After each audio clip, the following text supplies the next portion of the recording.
Hi friends, tomorrow வந்து இங்கிலீஷில் வந்து 2 எஸ்ஸே வந்து டெஸ்ட்டு. சில பேர்லாம் புரிஞ்சு படிக்கிறேன்னு சொல்லுவாங்க. ஆனால் எப்படி தான் புரிஞ்சு படிக்கிறாங்கிறது தெரியல. நானும் ரொம்ப ட்ரை பண்ணியிருக்கேன் புரிஞ்சு படிக்கணும்னு. ஆனால் ஒத்து வராது நமக்கு. நான் வந்து அப்படியே முட்டை மனப்பாடம் தான் பண்ணுவேன். என்ன இதில் பிரச்சனை தான், நல்லா மனப்பாடலாம் பண்ணிடுவேன். ஆனால் எக்ஸாம் எழுதும்போது ஏதாச்சும் ஒன் லைன் மறந்துட்டாலும் அப்படியே அந்த பதட்டத்துலேயே அடுத்தடுத்து உள்ள லைன்லாம் மறந்துடும். அப்புறம் என்ன செய்வேன்னா, அங்கங்கே படித்தது ஒரு லைன் ஞாபகம் வரும். அப்புறம் 2 மார்க்கில் சேர்த்து இல்லைன்னா இது வரைக்கும் மார்க் வாங்கியிருக்கேன் இங்கிலீஷை பொறுத்த வரைக்கும்.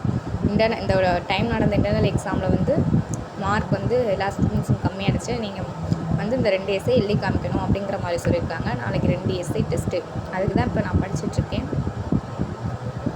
நான் எப்போவுமே என்ன படித்தாலும் வந்து அதை வந்து எழுதி பார்த்துருவேன். ஒரு லைன் படித்தாலும் அதை வந்து நோட்டில் எழுதி பார்த்துருவேன். இப்போ வந்து இந்த எஸ்ஸே வந்து ஒவ்வொரு பேராவையும் வந்து 5 டைம்ஸ் வந்து எழுதி பார்க்குறேன், மறக்காமல் இருக்கணுங்கிறதுக்காண்டி.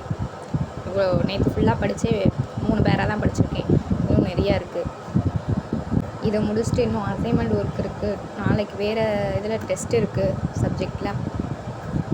இப்போ படிச்சுட்ருக்கேன்னா அடுத்த கொஞ்சம் டயர்டாக இருக்கிற மாதிரி இருந்துச்சுன்னா சரி அப்புறமேட்டு எந்திரிச்சு எல்லாத்தையும் நல்லா படிச்சிடும். கொஞ்சம் நேரம் தூங்கிட்டு அப்புறமேட்டு எந்திரிச்சு எல்லாத்தையும் படிச்சிடும். இல்லை சாயங்காலம் படிச்சிடும் அப்படின்னு பிளான் பண்ணுவேன். ஆனால் அந்த டைமிங்கில் வந்து வேறு ஏதாச்சும் ஒரு விஷயம் பார்த்துட்ருப்பேன், பண்ணிகிட்ருப்பேன்.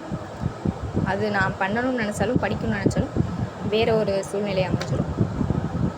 இப்படி தான் பிளான் பண்ணி ஒவ்வொரு நாளும் முடிக்க முடியாமல் போகுது. இன்றைக்கி எப்படியாச்சும் 2 டேஸே படிச்சிருவேன்.